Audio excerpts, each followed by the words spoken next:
কেউ যদি বিন্দুমাত্র কোনো অন্যায়, অনিয়ম, অপকর্ম, দুর্নীতি, ঘুষ এগুলোর সাথে জড়িত থাকে তাদেরকে চেয়ার থেকে টেনে তুলতে হবে। এই সচিবালয়ের এই ঘটনার একদম সুষ্ঠু তদন্ত করতে হবে। এটা কখনোই সাধারণভাবে বা ন্যাচারালি বা কোনো দুর্ঘটনাবশত কোনো আগুন হতে পারে না।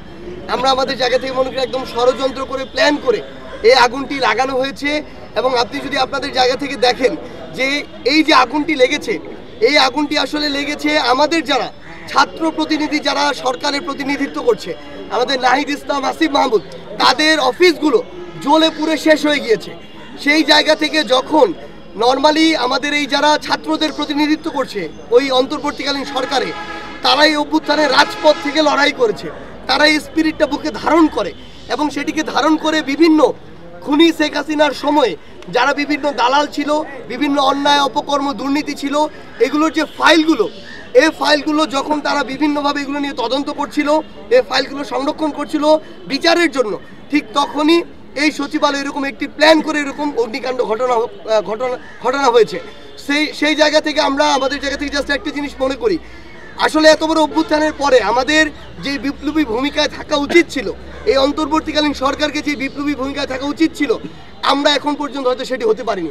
আমরা আসলে বেশি ভালো সাজতে গিয়েছি, সুশীল হতে গিয়েছি, সুযোগ দিতে গিয়েছি, কিন্তু যাদের রক্তে দালালি, যাদের রক্তে দাসত্ব, যারা এত বছরের অপকর্মের সাথে জড়িত, তাদেরকে আপনি যতই সুযোগ দেন কোনো লাভ নেই।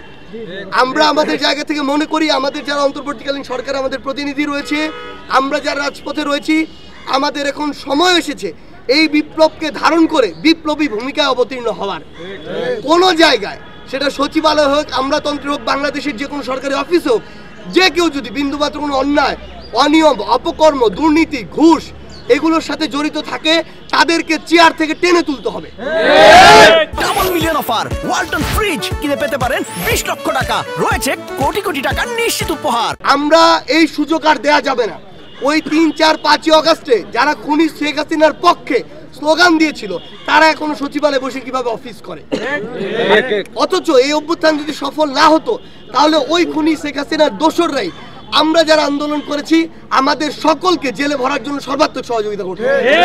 আমরা আমাদের জায়গা থেকে মনে করি যারা এতদিন বছরের পর বছর ধরে ব্যক্তি স্বার্থকে সামনে রেখে দেশ এবং দেশের মানুষের সাথে গাদ্দারি করেছে, এ সকল তোষামতকারী দালাল দাসদেরকে অবিলম্বে ওই চেয়ারগুলো থেকে অপসারণ করতে হবে। এবং আমরা এই অভ্যুত্থানের স্পিরিটকে ধারণ করে আগামীর বাংলাদেশে অনেক ষড়যন্ত্র হবে, অলরেডি হচ্ছে, এগুলোকে যদি আমরা ঐক্যবদ্ধভাবে প্রতিহত করতে না পারি, তাহলে ওই খুনিদের আবার পদচারণা এই বাংলাদেশে দেখা যাবে। সেই জায়গা থেকে এই সচিবালয়ের এই ঘটনার একদম সুষ্ঠু তদন্ত করতে হবে। তদন্ত করে তাদেরকে দৃশ্যমান বিচার আওতায় আনতে হবে এবং এরকম ঘটনা আর যেন না হয়, সেটার জন্য অন্তর্বর্তীকালীন সরকার এবং যারা রাজপথে রয়েছে তাদেরকে তাদের জায়গা থেকে সর্বোচ্চ যেই ভূমিকা পালন করার দরকার সেটি পালন করতে